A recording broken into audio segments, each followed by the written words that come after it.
E aí, fera, tudo bem com vocês? Então, hoje a aula a gente vai dar é uma aula sobre o vulcanismo, né? As atividades vulcânicas. E, obviamente, que para você falar das atividades vulcânicas, é importante que você tenha em mente que nós estamos dando continuidade a um assunto da geomorfologia. Dentro da geomorfologia, estamos estudando os processos endógenos, aqueles que ocorrem no interior da Terra. Então, nós já vimos sobre o surgimento e o afastamento das placas tectônicas. Nós já falamos, por exemplo, que as placas tectônicas podem se afastar ou se encontrarem. Elas podem também soerguir e rebaixar. Então, nós já vimos isso. Também nós já vimos a questão dos terremotos, a intensidade dos terremotos, como se mede, né, o que é um sismógrafo, a escala Richter. E hoje a gente vai aprofundar e finalizar essa parte de elementos construtores, de elementos formadores do relevo, desses fenômenos endógenos com os vulcões. Então é importante que você tenha em mente, primeiramente, onde se localizam os vulcões, que tipo de vulcão existe no nosso planeta, tá bom? Eu vou abrir um conceitozinho aqui lateral, dizendo o seguinte: a atividade vulcânica é um processo pelo qual o magma é ejetado para a superfície da Terra a partir da crosta. Os vulcões não ocorrem de forma aleatória, formando longas cadeias ao longo dos limites das placas tectônicas. Então, o que é importante a gente imaginar? Que a atividade vulcânica nada mais é do que o magma que está no interior da Terra chega à superfície. Então, ele pode chegar de várias formas e de várias intensidades. O importante é que você entenda que o fato do magma ser ejetado para a superfície configura-se uma atividade vulcânica. Nós temos vários tipos de vulcões e que eles se formaram ao longo do tempo. Nessa animação aqui em 3D que você está vendo aqui algumas cores, você está vendo aqui alguns pontinhos. Então, se você for imaginar aqui, o importante é que você entenda que esses pontinhos vermelhos são vulcões ativos, são vulcões que estão e que podem entrar em atividade, em erupções. Essa região aqui, que é a região do Círculo de Fogo do Pacífico, é exatamente a região onde existem as maiores atividades vulcânicas hoje, que é uma região muito famosa, principalmente em provas, que é o Anel de Fogo do Pacífico. Veja que essas cores aí, vermelho, verde, rosa e azul, explica o que acontece com as placas. Então, nesse azul aqui, perceba que nós temos setinha para um lado e para o outro. Então, essa área em azul é uma área de afastamento de placas. Se você, por exemplo, pegar aqui o verde, veja que o verde é uma área de encontro de placas tectônicas, tá bom? E que se você for aqui para o roxo, essa corzinha aqui, tá bom? Essa é uma região em que as placas tectônicas elas podem promover a questão transformante. Então percebam, minha gente, que as placas tectônicas ao longo do planeta elas podem se afastar, podem estar se encontrando ou podem estar transpassando uma ao lado da outra. Então isso promove mais ou menos intensidades vulcânicas, ok? Então o que é que eu vou fazer agora? Mostrar exatamente as principais atividades vulcânicas daquelas de maior intensidade. São as maiores erupções vulcânicas. Então nós temos alguns pontos do planeta. Então veja que aqui na África, aqui embaixo, na África, você tem a área de vulcão ativo, tá bom? Essa área é o Piton de Lufonaise. Você vê que é uma região que tem atividade vulcânica. Se você for para a Europa, por exemplo, então vamos diminuir aqui a África e chegar aqui na Europa. Então se você for aqui na Europa, deixa eu colocar a legenda.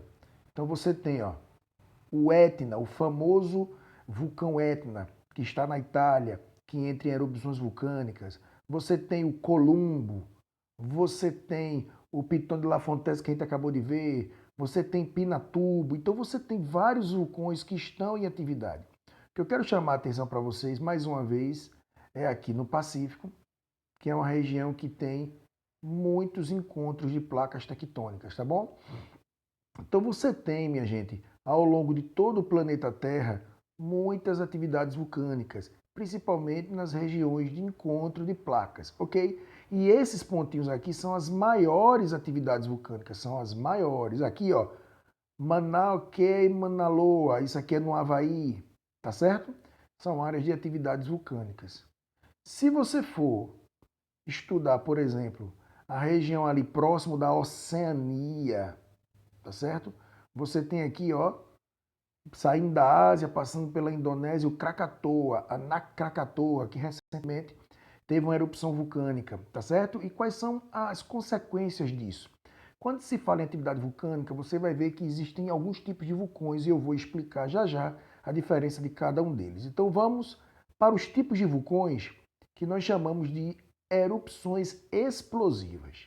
Então quando você dá uma olhada aí, você vai ver que um vulcão classificado como explosivo, ele emite da sua cratera, aí vamos entender o que é uma cratera, é a boca larga da conduta vulcânica por onde a lava flui até a superfície. Então, na verdade, é uma área de saída.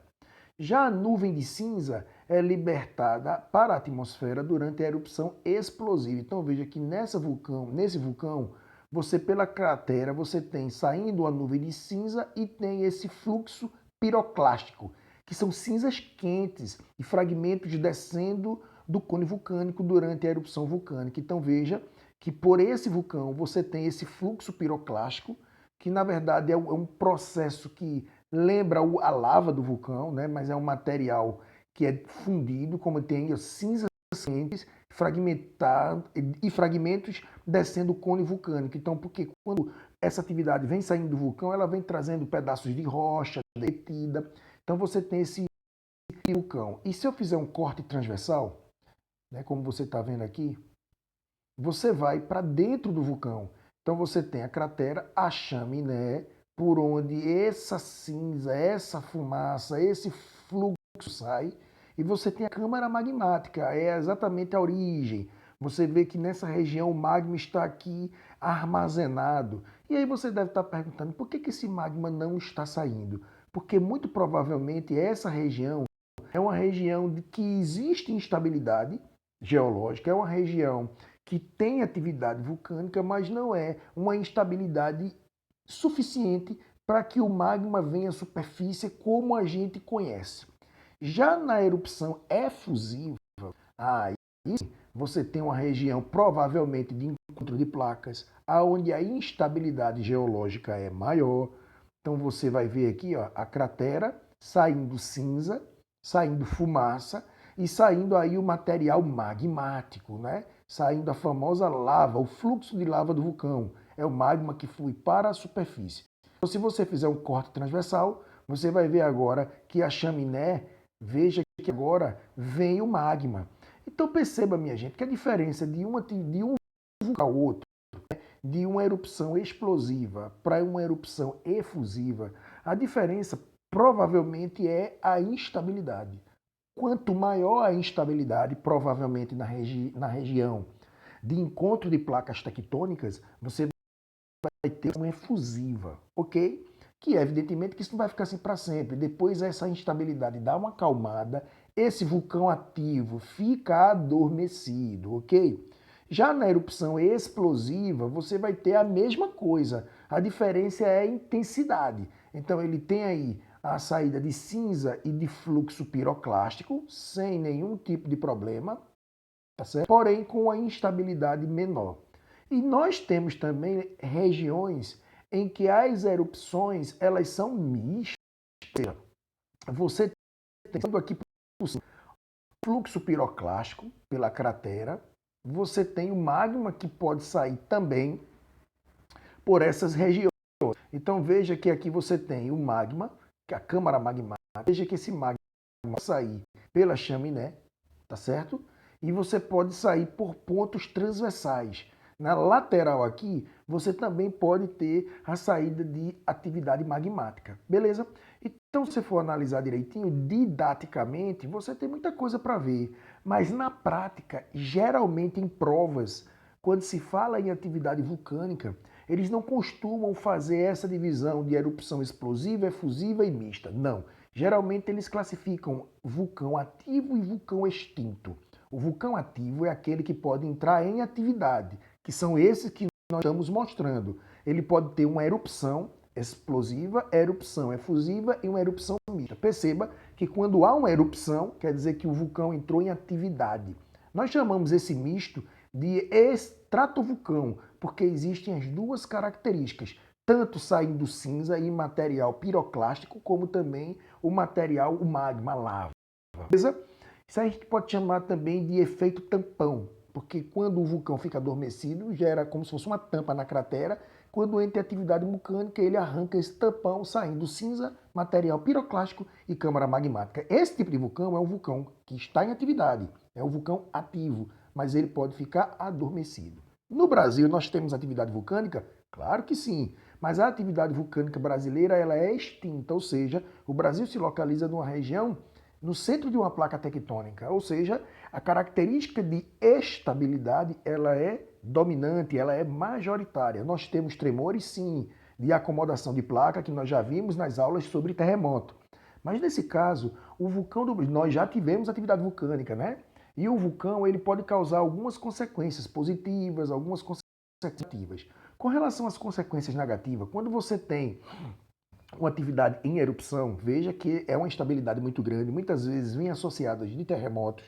Esse magma, a depender das cidades que estão próximas, você tem aí um impacto considerável. Nós temos vários filmes que mostram esse material magmático que se espalha pela superfície, muitas vezes por distâncias enormes.